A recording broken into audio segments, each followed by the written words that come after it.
All right, SML, how are we today? Welcome back to Stone Searching. I hope you guys are excited. We're fired up. This is going to be a cool show. I'm joined with my regular co-hosts, Clink and Q. Clink is currently outside grilling, so if you hear that in the background, feel free to join in. And we're going to get right into it because our first topic is also a bit of an announcement topic here. Joining the Thanos Club and on the show for the first time today are Corvus Glaive. You know him as Death Wish 22, aka Poles. What's going on, buddy? How are you today? What is up, man? Glad to be here. Yeah, man, stoked to have you. Obviously we've been talking a good amount at the end of last cycle. Talked a lot, pre team draft this cycle. Fit in with the group great. We're stoked to have you here, and man, what a start for you, 6-0. How's it feel? It feels great, you know. I still feel like I have a lot to prove here, but playing well, so can't really complain there. But once again, I'm gonna bring up the schedule one more time, but I want to see how I'm gonna handle. You know, I got you coming up in a couple weeks, and I got meets coming up, and some other really big games. I got a really tough second half. I'm anxious to see how I can fare there. So, but other than that, man, I couldn't be part of a better group here, man. Some of my favorite guys in this whole entire league right here, all in this group here. Proud to be a member. Absolutely, love to hear it. And I mean, it's definitely been great watching you play. You mentioned the schedule. My thing, you can only play the guys that are on your schedule. And if you were dropping games, then that would be more concerning. So, I'm happy to see you getting the wins. You've been impressive while doing it. One thing I want to hype up here, your defense has been stellar. 14 points against the game, which is second in the league. Only 259 total yards against, which is first. 183 yards against in the air, which is second, and 76 on the ground, which is also second. So in a game where a lot of people don't know which way is up when it comes to the defensive side of the ball, you're really locking up. What's the secret on that? To be honest, I picked the Jets because of I like their defense a lot. I mean, they had some really young, core offensive pieces too, but Jets defense, I mean, they're fast as hell in the secondary. You got a lot to work with there, and then my D line is pretty strong. I mean, I was complaining earlier on in the season because I wasn't getting a lot of pressure, but I mean, I'm leading the league in sacks with I can't remember the name of my end right now. I'm blanking on it. Franklin something. Oh, that Um, guy. He's the one who just Franklin knocked. Myers. Yeah, Franklin Myers. He just knocked Oliver out of the top spot, and I was a little pissed about it. Oh yeah, I apologize for that. But no, they're playing great. They're playing great. Once again, I mean, once I start playing some tougher competition, and not no disrespect to anybody else who I've played so far, but once I start playing the guys who are all pretty dominant in this league, we'll see how I fare. Yeah, absolutely. It's you've got a couple cool tests coming up. It's going to be fun to watch. Clink, Q, you guys have anything to ask, anything to add? Yeah, what I want to talk about for DW is off opposite side of the ball. It doesn't look sexy if you pull it up on Daddy Leagues, but his offense. I want to talk about the balance. You got five guys averaging at least 40 receiving yards or more per game. I mean, you're spreading the ball out to a lot of different guys. There's only one other team in the entire league doing that. He's currently talking right now. And then, of course, the interceptions are low as well. You're fourth lowest as far as interceptions thrown. You're right there with another AFC East uh, representative and Josh Allen. So you're taking care of the ball and you're spreading it out well. And then, like Faz talked about defensively, you're just clamping up. So definitely, I can see all the recipes to success, and I can see why you're undefeated and why you're winning, despite or however shit on those other guys that you played. No, I'm just kidding. No, not at all. But man, I'm I kidding. I'm appreciate kidding. that. I've really been trying to, control the ball and not, limit my turnovers. And it's working so far. I normally, when I get down and stuff, I force throws, and I've been trying to prevent that as much as possible so far this season. Yeah, 76% completion passes. I'm just looking at it right now, actually, and only 6 sacks. So you're getting the ball out of your hands quick, and you're completing them. It's accurate throws, and they're getting out quick. You're probably one of the least amount of sacked guys so far, and you're averaging 13 yards per pass. So these are things that, again, these are all signs to success, and there's no secret and no shock now when you're looking at it, a little bit more close why you are doing as well as you are.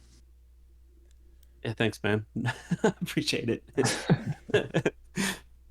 Clink, you Well, got for me, anything? Oh, dude, there you go. yeah, I just want to say welcome to the Thanos Club, man. It's a great group of guys. We're happy to have you here. Obviously, I was looking to bring good guys in to expand the group and make it a fun group to be a part of. I think these two guys wrapped up everything that there is to say about you and your early successes here, and look forward to seeing what kind of playoff run you can make, and hopefully seeing a Super Bowl one day. Yeah, man. Thanks, Clink. We go way back, though. Him and I, where we actually became friends in the Primer League last year. We talked quite a bit off of, just the main chat and stuff like that. So, like I said, man, I'm here with good company. You guys are awesome. So, thank you for having me. Yeah, absolutely. Stoked about it. And you did give me a perfect segue, actually, into our second topic here.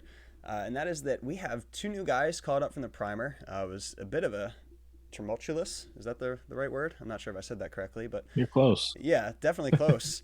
Bit of a wild week in the SML there. We lost RD, our Deadpool. We lost Otto Shermatic. We have October on, I believe it's temporary leave. I believe he's coming back. But we have two new permanent primer guys. We have J Smooth Dunkface, old Dunkaroos with the Raiders, and then we have Double Rice No Beans, the Chipotle order, joining us in the AFC East.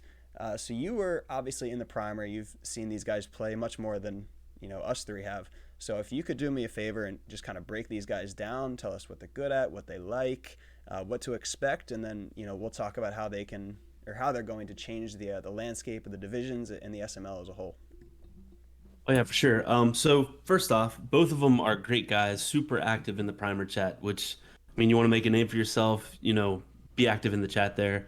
I mean, Rice alone, I mean, that dude does everything in that league. He's, I mean, obviously Mike and Grams run the ship there, but and he's gone way out of his way to. I think he was actually even one point. I think he was an admin at some point last season. But to their gameplay, Rice is a great player, man. I mean. Not to put down anybody or anything that was going on with the Patriots, but I honestly think that give him a season here, let him get familiar with that team. I think he's going to make some noise in our AFC East. I think I mean, it's going to be rough. I mean, I'm trying to. I didn't really get to play him that much last year in Primer because we were in two different conferences. But other than that, man, I don't really know a whole ton about Jay Smooth. Do you guys know a lot about him? I have only seen the one game against Tiny. I think I played in the Duck Pond tournament before the season started, but obviously that was on comp mode, so it wasn't fully accurate, and it was also random teams. He looked like he had a pretty solid defense. He picked off Tiny 5 times in the game against the Eagles. Josh Jacobs, 10 rushes, 100 yards, 3 touchdowns. Threw a lot to Darren Waller. So I didn't get a ton out of that game, but he looked like a decent player, and I have not seen anything out of Rice yet. Now, the main guy that I know a ton about is Spades, who's filling in for October right now. That dude, he's a great player. He was the Raiders last year in Primer. Made a lot of noise there. I mean, that he's a great player. Him with Lamar Jackson's going to be extremely dangerous because he's a really good passer. He's also smart on defense. But when October comes back, he might actually be in a spot to have the playoffs here in that division. So we'll see what happens there. That's hilarious. So we'll start. Clink. What do you think about the two new owners? What do you think they're gonna do with the landscape of our divisions here? So I will say Double Rice No Beans comes into a difficult situation starting off at, what is it, 1-7 already? Mm-hmm. And at that point, it's almost worth it to just keep losing, get that high pick, and try again next season after a rough start. So I imagine I played him once or twice when I was down in the primer with him. He was always a tough opponent, never easy wins. So I think next year, after getting a high first round pick this year, he'll come out and try to compete with the three of you guys in the AFC East. But at 1-7, like I said, I just don't see it. It's not worth it, in my opinion, to try to you're going to go 10-7 at best. That Right. kind of puts you in a wild card spot if you're lucky. But he's got some tough matchups still in the schedule, and that's a long shot to win 9 straight. As for J Smooth, Dunkface, whatever we call him, the first game I saw him play, I think it was the first game, was against Finns, and he took the loss on that one. Had a couple unlucky bounces, I guess, late in the game that went Finn's way. and he's kind of, in a situation. I never really saw him play in the primer, so I can't talk much about his gameplay other than the half I watched there. I just think, for him, he's gonna have a rough time in that division. I don't think he's gonna shake up too much. He's getting used to the Raiders. He beat Tiny pretty bad, if I'm not mistaken. And I think it'll take some time, but he'll be a solid third place team in that league or that division most seasons, I imagine. Yeah, absolutely. I think as far as the toughness of the divisions, I don't think it changes too much in the AFC West. I think that, just based on teams, I think RD was probably the third there. Just because I obviously Kansas City is, out in front from the start, and I personally thought the Chargers were better out of the box than the Raiders. But I do think that, Jace Move has a better bet of building a playoff team than I think the Patriots do right off the bat. Now, of course, the Patriots have lost more games. That's going to help come draft time. But I do think the Raiders start out with some nicer pieces. So, Q, what are you thinking on these two and, potentially the third with the Ravens?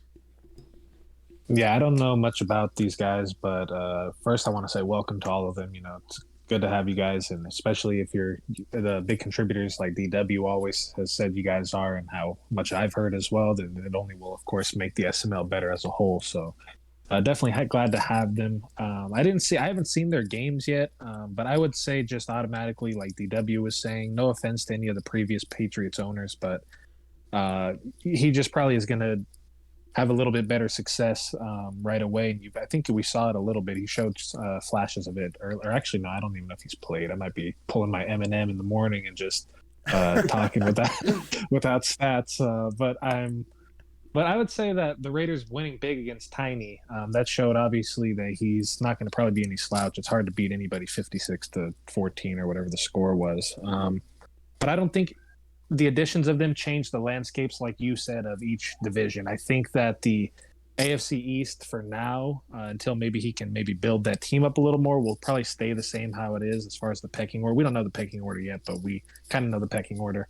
And then as far as the AFC West, same thing as well. I don't know if it will change the landscape of that. I know Dan's struggling and right now, but we expect Prime to be the head honcho over there, the top dog with the Chiefs, and of course with his stick skills. So I would say it just doesn't change the landscape, but definitely glad to have these guys. Look forward to seeing what they continue to do as the season progresses.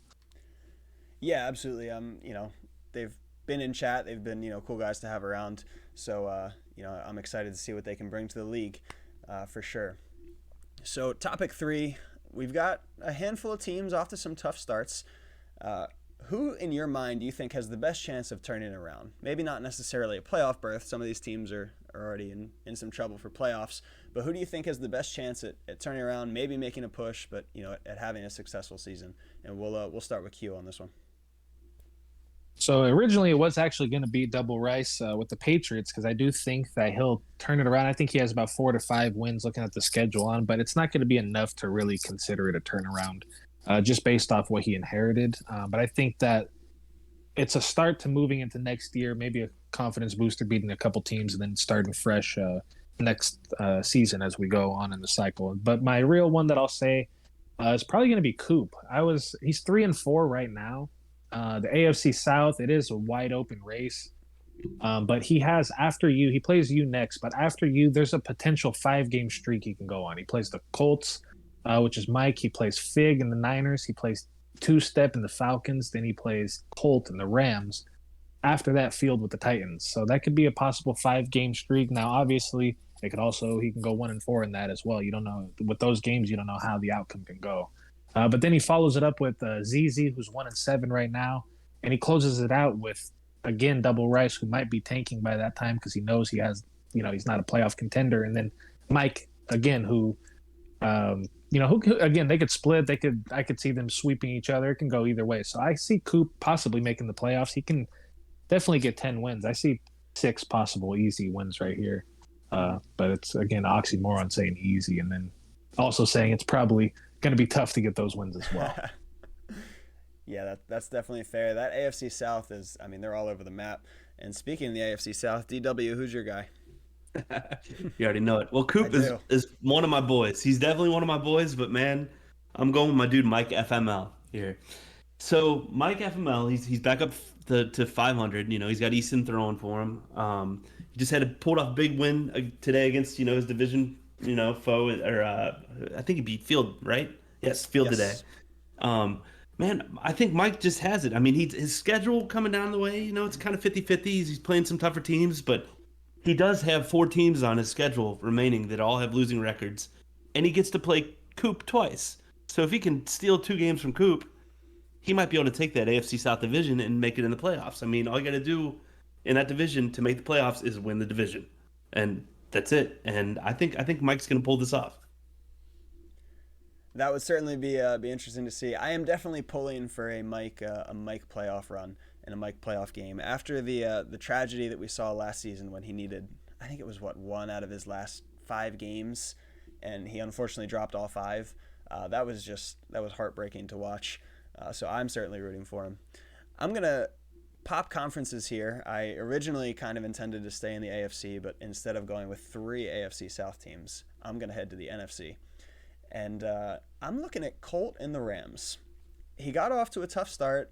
He lost to Future, who actually has gotten off to an incredible start at 6-1. He lost to Mike, but then he beats Paulie. In week 4, he was neck and neck with Dump. He was actually holding a lead for a majority of the game.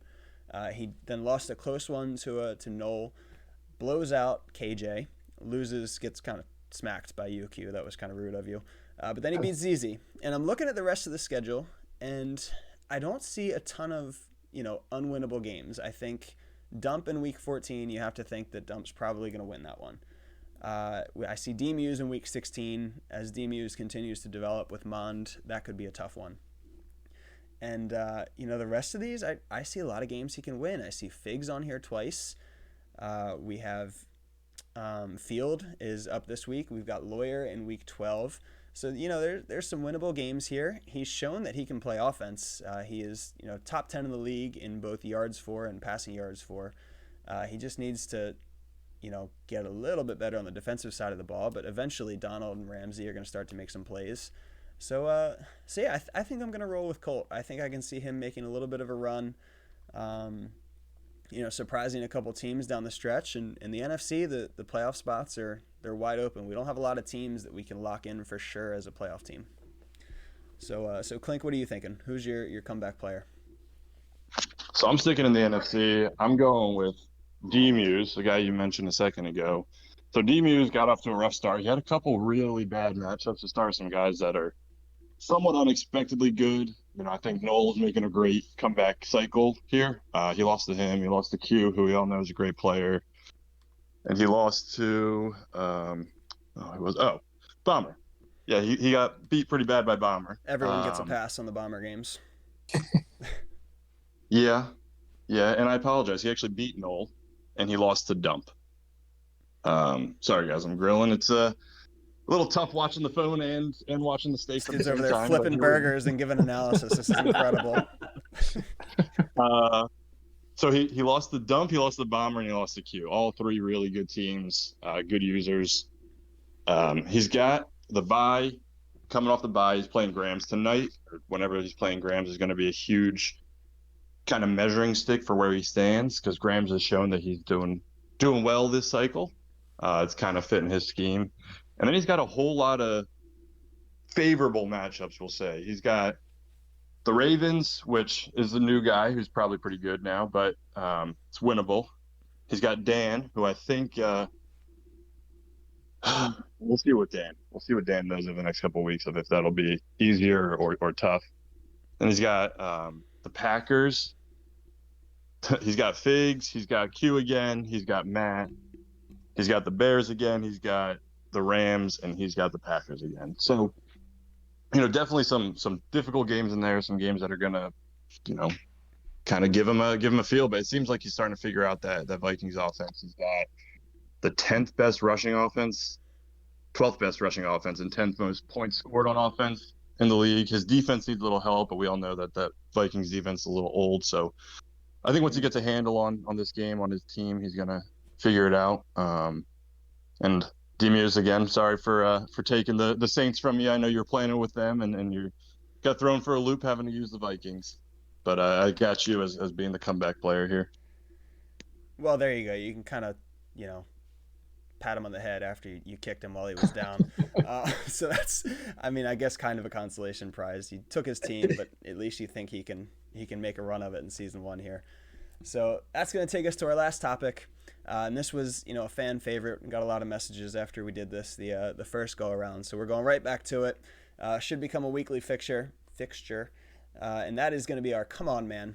And I'll start things out here. We're looking at the NFC East. We're specifically honing in on the Washington football team playing against Prime in Week 6. And boy, this was a disaster. 53-7. Prime just pretty much had his way with NYT the entire time. But how this game went down is just absolutely crazy. We look at Jordan Love. He goes 9 for 20. Yep, 9 for 20.